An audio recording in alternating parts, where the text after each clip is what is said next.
Welcome to the Rummage Report for April 10th, 2026.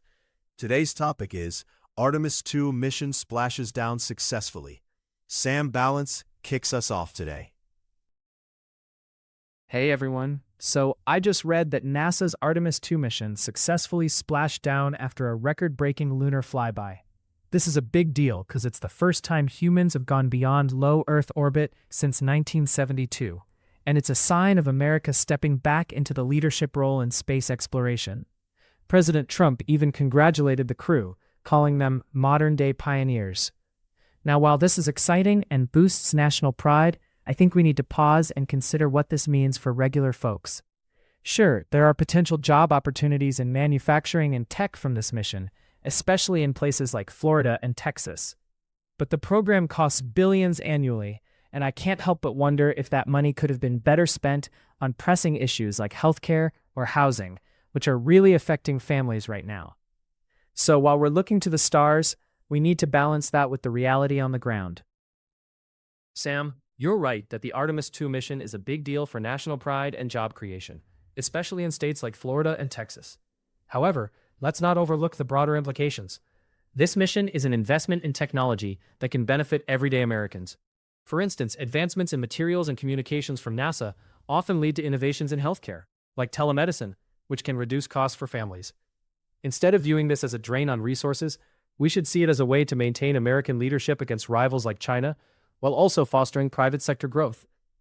The NASA budget is only about 0.5% of federal spending, so it's not taking away from healthcare or housing.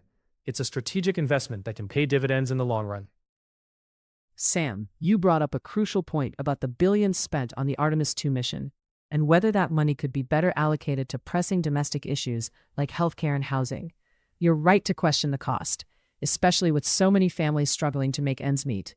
While Casey mentioned the potential technological spin-offs from NASA that could benefit healthcare, the reality is that those advancements often don't trickle down to the average person.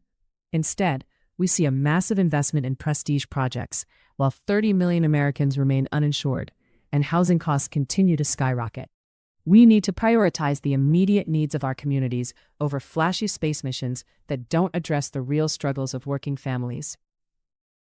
Casey, you make a solid point about the technological advancements that can stem from NASA's work benefiting everyday Americans, especially in healthcare. However, Jordan's right to highlight the immediate needs of families struggling with healthcare and housing costs. The reality is that while space missions can inspire and create jobs, they often don't translate into direct benefits for those who are most vulnerable. If we're investing billions in Artemis II, we need to ensure that some of that innovation and economic growth is funneled back into addressing those pressing issues, like making healthcare affordable for the 30 million uninsured. Balancing these priorities is essential for true progress. Sam, you nailed it when you pointed out the potential job opportunities from Artemis II. But let's not forget that the mission is also about ensuring America remains a leader in space. This isn't just about prestige, it's about economic growth and national security. For instance, the technology developed for space exploration often leads to breakthroughs that can benefit healthcare and lower costs for families down the road. Plus, the NASA budget is only about 0.5% of federal spending, so it's not draining resources from critical areas like healthcare or housing. It's a strategic investment that can create jobs while keeping us ahead of rivals like China. Sam, you hit the nail on the head when you mentioned the need to balance space exploration with pressing domestic issues. While Casey pointed out the potential tech advancements from NASA, we can't ignore that the Artemis II mission costs over $4 billion, and that money could be used to expand Medicaid or fund affordable housing initiatives that directly help families struggling right now. With 30 million Americans uninsured and housing costs skyrocketing, it's hard to justify pouring billions into a prestige project.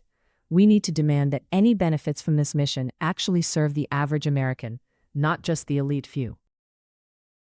The conversation, the discussion centered around the Artemis II mission's successful splashdown and its implications for both national pride and domestic needs. Sam Balance highlighted the mission's potential job creation, but questioned its cost in light of pressing issues like healthcare and housing. Casey Liberty countered, arguing that the mission represents a strategic investment in technology that could ultimately benefit everyday Americans, emphasizing that NASA's budget is a small fraction of federal spending. Jordan Progress echoed concerns about prioritizing immediate domestic needs over space exploration, arguing that the billions spent could be better allocated to supporting the uninsured and addressing housing costs. The disagreement primarily lay in whether the investment in space exploration is justified given the pressing issues at home. Worth thinking about. 1. Should we prioritize long-term investments in space exploration, which may yield indirect benefits for society, over immediate funding for critical domestic issues like healthcare and housing? 2. How can we ensure that technological advancements from projects like Artemis II translate into tangible benefits for average Americans, rather than serving only elite interests? 3.